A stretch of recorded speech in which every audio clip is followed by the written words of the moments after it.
Bonjour à tous et bienvenue dans l'épisode 3 de cette série sur la Pentecôte. Aujourd'hui, nous allons voir ensemble la préparation des apôtres pour cet événement. Et sans plus tarder, rentrons dans le vif du sujet. Comme vous l'avez découvert durant l'épisode précédent, une nuée s'est emparée du Seigneur devant ses apôtres et il est monté jusqu'aux cieux en disparaissant petit à petit, les laissant comme ça.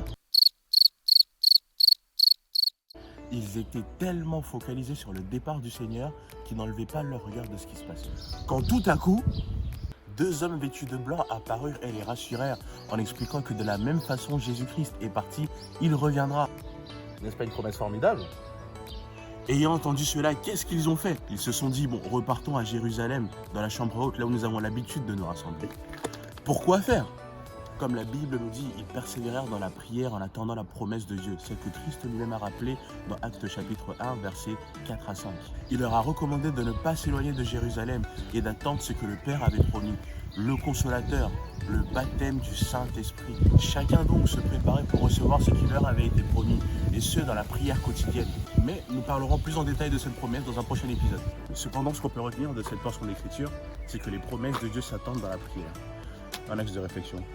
Bon, cet épisode est fini et on se retrouve bientôt pour une prochaine.